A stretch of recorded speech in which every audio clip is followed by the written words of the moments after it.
asan babontin bi mu o oma ye hwehwemu research kase pa na oma timi ayo on se komu ase ne sa na te abato bi aba beduru su a won se we info hwan na ote ba bi na wo se wa ye research ye dia dance so oh legend baby ni ona baba ya president obi si da bi na evansin kuma no ma legend be de no baba ya mampenom so omutisi kurom no omunim se ebia legend wono no waye popular so onya tisi bosome fere ho de ya de omunyina beto ama no ana manfo se han baby a Evans nso William to na ba no eno nso waye popular ho ene asisade ne legend de ne bia be 51.35% no am se bia William se de no nso bia be 49 point baby net se ta chire na ewede omoye e wo NPP amenyoko no din mu enipa be semiensa omayi omuti so omope mampani akonya na tena so esan se Ghana mampani de wo twene mu tententen betene pese de kwampo na akonya no wonya twa ne to abafuro wi a won tena so bia mekwan ka mempene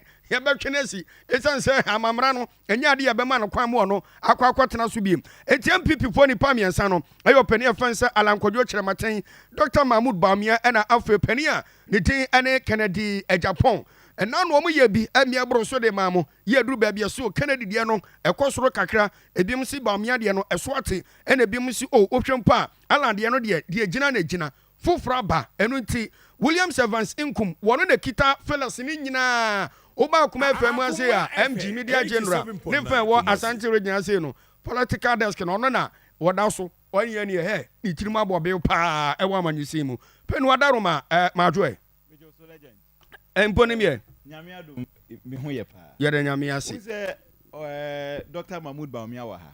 O kromu a. O kromu. O ne e wotie. Na ala kodwo Kyerematen so e wo kumawu. One so no so supporters ni wo kumawu. Na radio oni bibi. Uze omukọ ye primaries last weekend. Ai. Tamwa NS ya onim wini ye no. Uze ala kodwo Kyerematen supporters no. E bi mu jubilate. Ya jubilate say 1-0. 87.9 period any woman. And you grab a can because you so man. Absolutely. It's me very sure say research with there. Both Alan Camp and afi Dr. Mahamadu Bawumia aka Bawumia Mazmin BMW.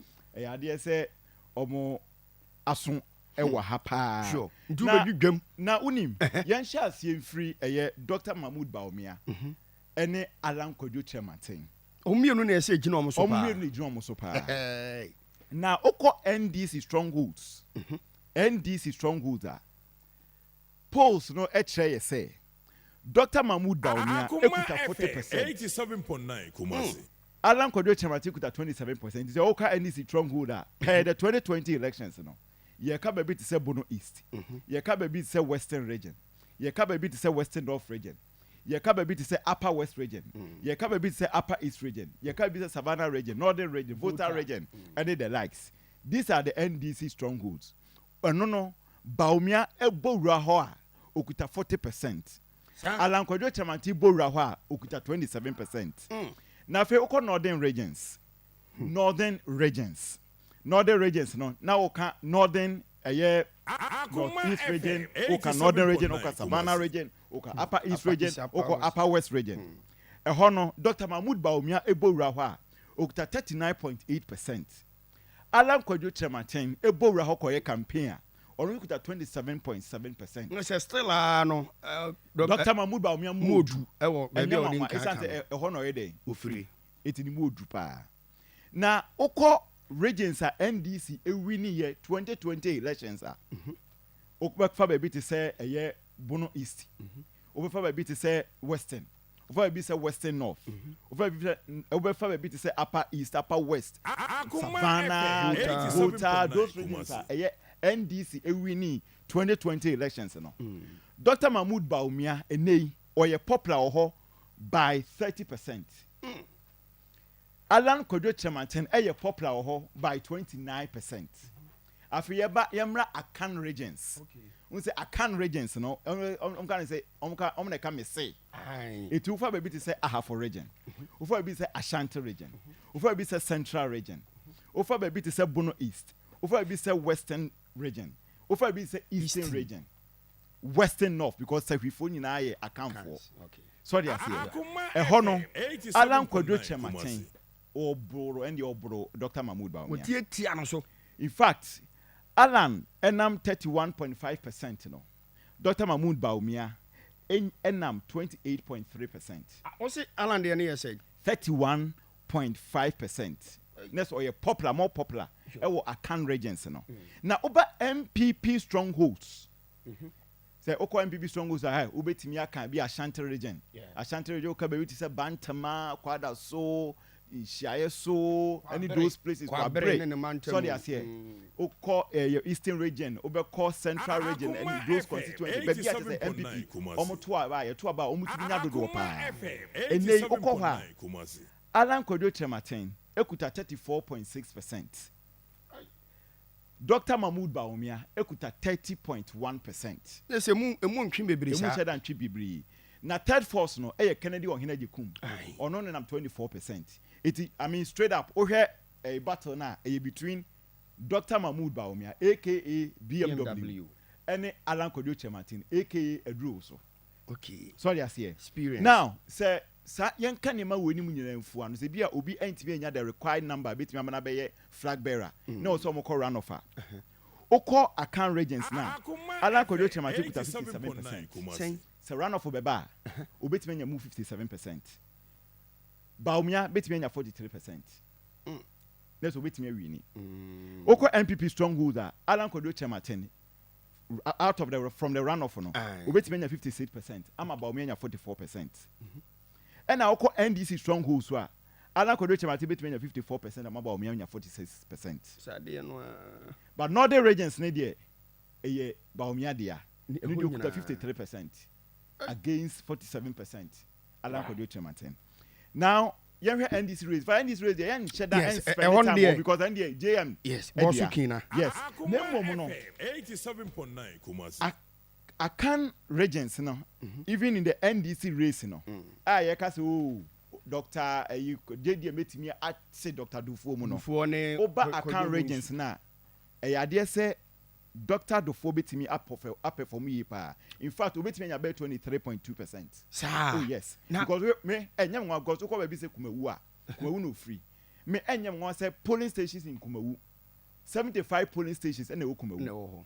Say nyame adom 13th May NPP NDC your primaries both presidential and parliamentary me say polling stations they Kumawu no Dr. Dufo wi ni bebia enya de bembo 87.9 because no free so they say okay so say Ashanti region no Dufo na say Ashanti region Dufo ho den omo conduct pool no enya Ashanti region ko Akan regions no okay Dufo ho den but ni nyina mu no ntimi biti John Dramani Mahama. So in this case in it say omo this research no all the constituencies and I say in fact ohwe nipa omo sample omo excess of 5,000 across out of the 47 constituencies I think say omo targeted by 37 or so. Okay, next number no dey here no a it's a majority now no yes ekwa pa.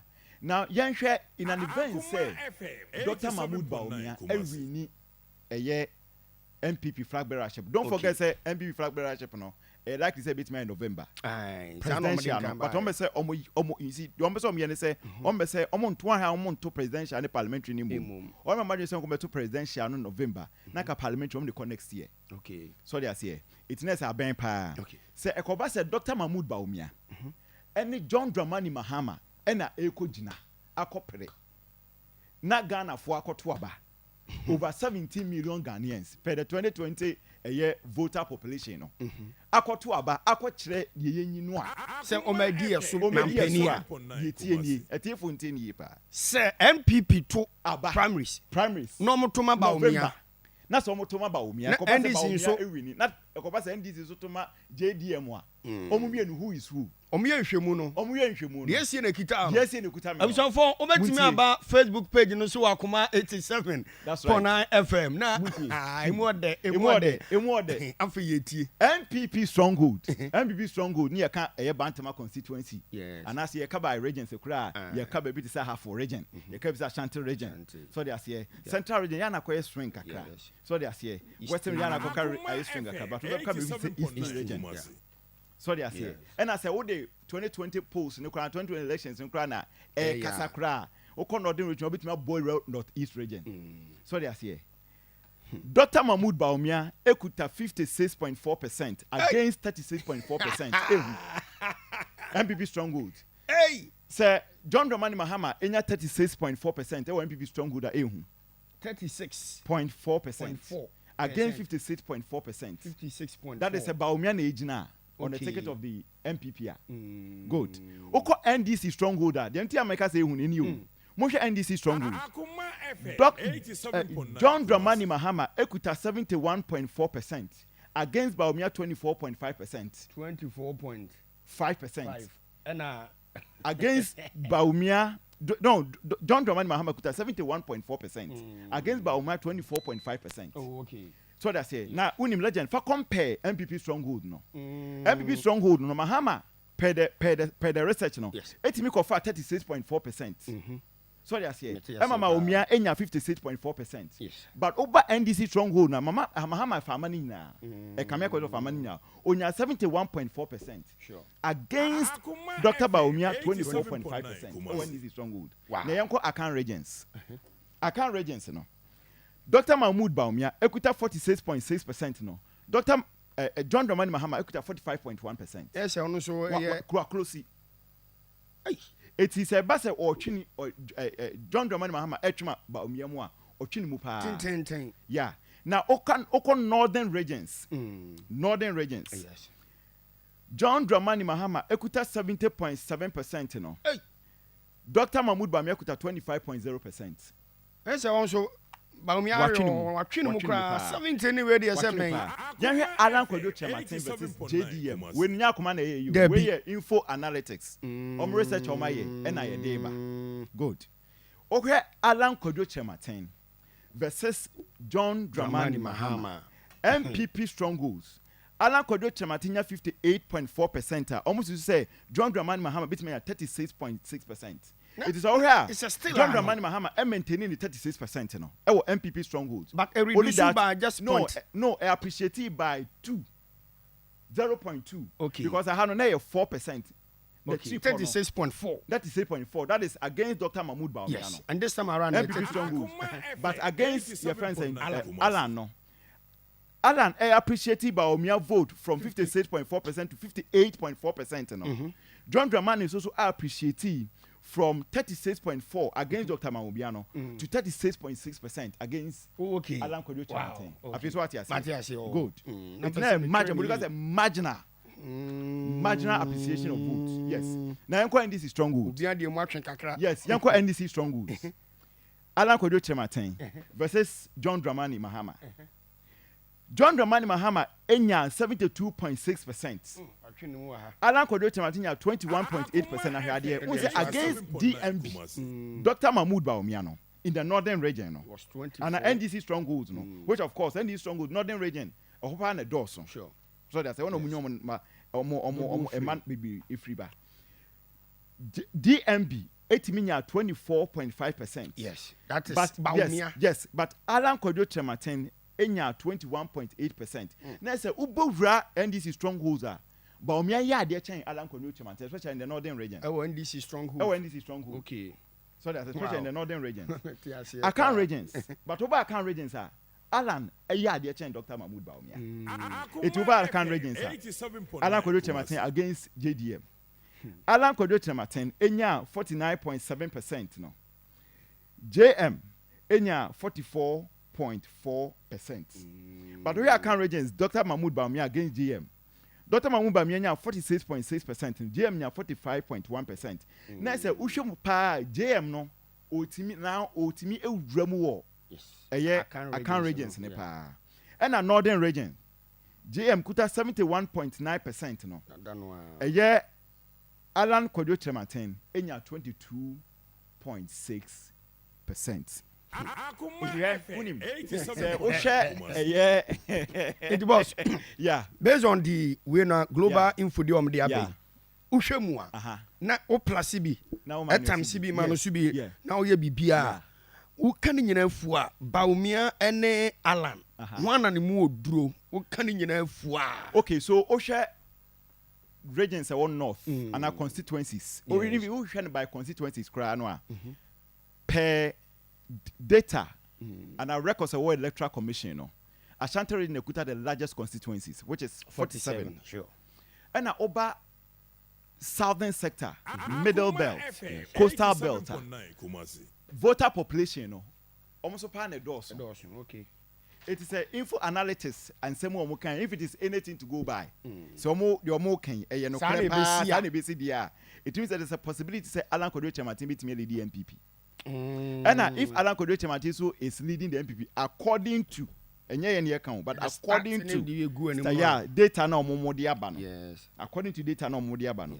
omo person omo kire say if Alan Kodo Kyerematen should lead the NPP will better chances of winning the 2024 elections than say omo de Bawumia belly di omo e na face JP sana input 87.9 global analytics for no e de aba e no nye yen eti omo data be well too early say e ba say no a because Bawumia so be na adwuma yi ebi kura na microbia misa me hwe yes ana na me obi amusa me hwe mo enti ebi kura na wa wutre so me obi amusa me hwe eti omo asem omo ka no but we know it misses you see election they say agro ne form sorry I say agro no any form agro no any form but ade ba ko am emi hu sorry I say Emma NPP for no the fact say John Dramani Mahama continue to make inroads yes especially NPP strongholds no we had 2020 elections we had 2020 elections and they compare 2016 to elections now John Dramani Mahama by percentage wise no only 23% okay in the Ashanti region but 2020 no ultimately moving from 23% to 26% and this time around no, they are target yes and this time around they are targeting 30%. Omo say feasible. I can tell you they are doing a lot of job here. Okay. But we are even told say Okromu ene ko Obuase. Akodi anka wo kakra. Yes. But you see me also establish MPP for something die. Because Kumawu for instance they are not joking Kumawu kra because in fact we hear the history of Kumawu in terms of parliamentary elections no. Omo worst performance in 2020 no. Yes. Omo worst performance in 2020 no. And independent candidates so best performance in 2020 because it has never happened even from 96 MPP AJ Kumewa kunyana for the very first time because 92 ne ANDC ni kura omunya kunyani built to date from 96 omuja kunyana first time no okay between them and the end it has always been a battle between them and then the NDC okay but for the very first time independent bull remo no so kura free MPP mukokudu MPP so they say NPP Utimenya 11,000 votes. Okay. Boss me da na ama kwasi ada ya de on. Ninti no ma be gukuru